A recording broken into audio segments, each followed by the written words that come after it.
Hello and welcome to the show. I am here on Forza 6 with another autocross car build, and naturally my vehicle of choice today would be the Mazda Rx-8. I'm hoping that this car will do rather well. I do have a couple of concerns. It might be quite oversteery, potentially. Certainly when we ran the versus the community with these, standard they were a little bit on the oversteery side. I'm hoping though once we have modified it to A-class, we might be okay. So we shall start off with some tyres. We're going to go, of course, for some nice race tyres. With this car starting off at a relatively low PI, stored at the top of D-class, means I'm going to have plenty of room for upgrades. We can get some 255 tyres on the front. And they're not massive rear tyres, 285s, but equally they are bigger than some that have gone around this course. Let's put on some aero parts as well. That is a hideous front bumper. Nope, but definitely not going to be going for that one. We'll go with, I'll be going with the Forza Aero anyway, because I want the downforce, but yeah, that is a shocking front bumper. What have an array of rear bits and pieces? It's a slightly different one. It's a slightly heavier bumper as well, so it increases. Okay, I'm not going to be touching that one. Right, okay.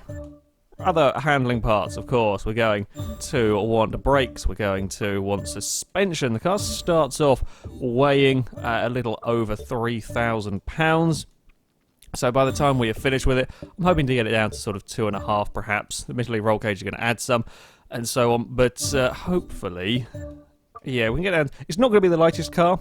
It's certainly not going to be the lightest car that has gone around the autocross course. However, it's certainly not going to be the heaviest either. 2,640. We are halfway through B class. Now, for some of the engine bits and pieces, we may, as much as I want to keep the rotary, I will be keeping the rotary engine, we may have to end up going for...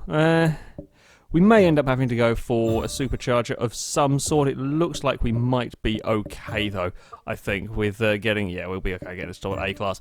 These power parts are jumping the PI up quite quickly. This is certainly not going to be the most powerful of vehicles that have gone around the autocross course.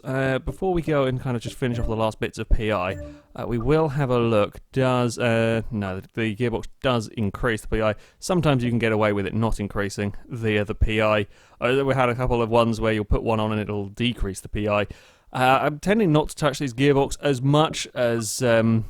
yeah, they increase the PI by a fair amount. They don't actually really do a huge amount to performance of the vehicle, so I'd rather stick to other bits and pieces.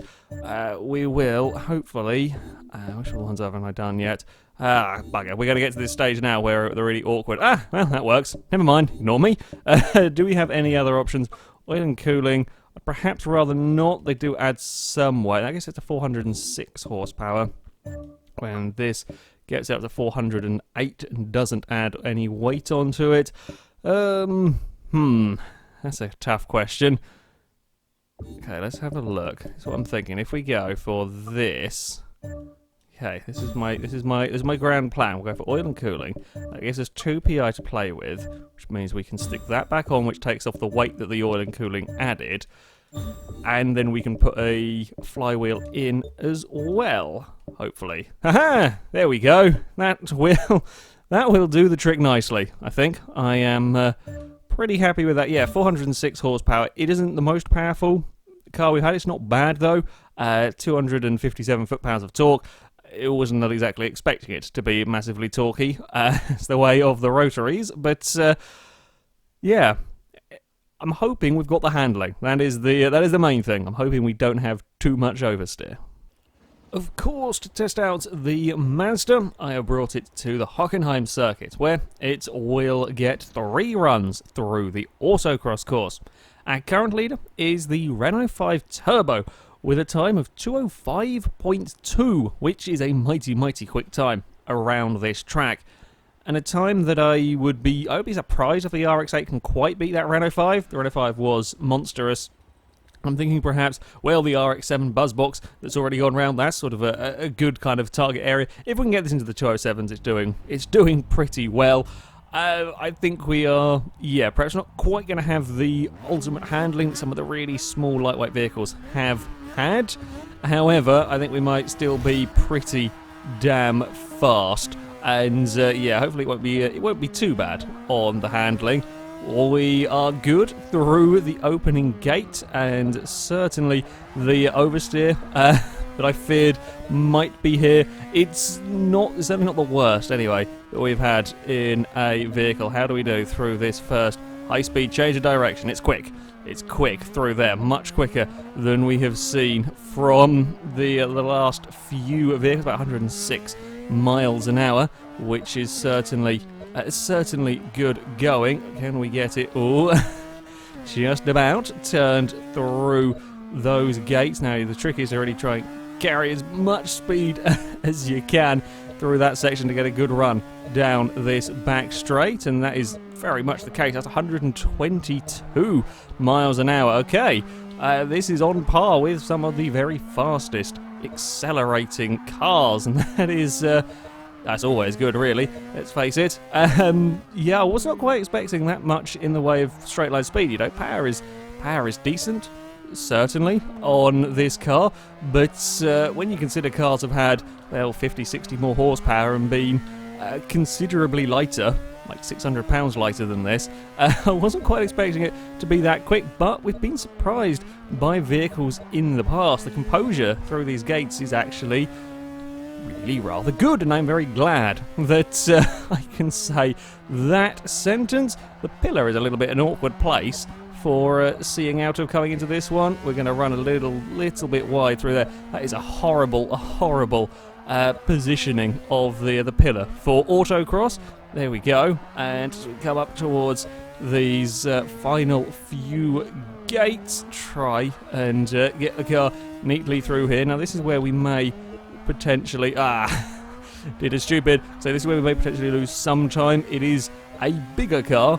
It is okay, considering it has a 5-second time penalty on that. It's not a bad opening run. I'm liking the Rx-8, thankfully. So, on to the second run for the Rx-8. If I can not clip any gates, that is always helpful. We'll have no more silly clippings of gates. The rear end of the car is a little bit more planted than I perhaps feared. It could be, which gives me a little bit more confidence in the car to really try and push it. It's, you know, not quite got the same grip as some vehicles. However, it does do pretty well. I think it makes up for a little bit with some pretty damn impressive acceleration. Now, that's nice. That's a good speed, 107 miles an hour, and very, very controlled through there. It's, I mean, we have had about 110 miles an hour is the fastest that I've got a car to get through there. I think that's the Beetle, there's something else as well that did that sort of speed. That is very, very fast, though, through that section. A lot of good cars have struggled to carry that level of speed, and this is, you know, it's right up there. It is perhaps a little bit down, and just there you see why I don't really want to push it at any more speed through that section. The back end is just teetering on the edge of letting go. It doesn't let go big style, not like we have seen from some vehicles. However, it's just enough to, you gotta be a little bit wary. The car can bite you in the ass if you are being an utter tool with it, but on the most part, it's very, very good again through there. It's sort of a change of gear, and the way the road is cambered down there catches out quite a few vehicles, so you got to be a tad careful. Brakes feel pretty good. They're not the very greatest of brakes that we have seen, but they're certainly good enough to get the job done. I'm still not liking the pillar position for this little section. Is slightly less than ideal for autocrossing purposes, but not much that I can do about that one. Okay, we have just got a few more gates to go. This is where I managed to cock it up last time, trying to carry too much speed. Yeah, we haven't quite got the change of direction that the very small cars have, but it's quick. It's very bloody quick. That's oh, that's a good time. That is a very good time, actually. I'm not sure I'm going to be able to go much faster than that one. On to the final run for the RX-8, and well, the big question is, can I find any more lap time? It's going to be tricky. It's going to be very tricky. That last run was incredibly good, and there was certainly no major problem areas, no major problem with the car, so trying to get any more time is all going to be about the little, if we can get a little less wheel spin, a little less oversteer perhaps out of a corner somewhere. That's what's going to hopefully make the difference. I think I was about a mile an hour or two slower through that section, but it was neater and better under control out the other side. That's kind of what I'm perhaps going to have to go for on this run. Just try and be as neat and tidy as possible. Oh, I think we're a little wide.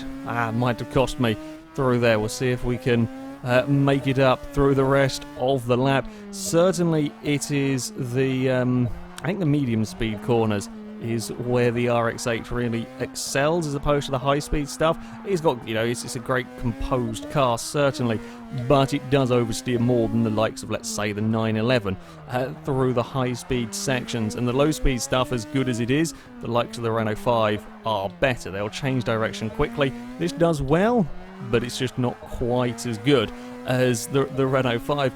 It's the medium speed sections where the RX-8 is really very, very fast.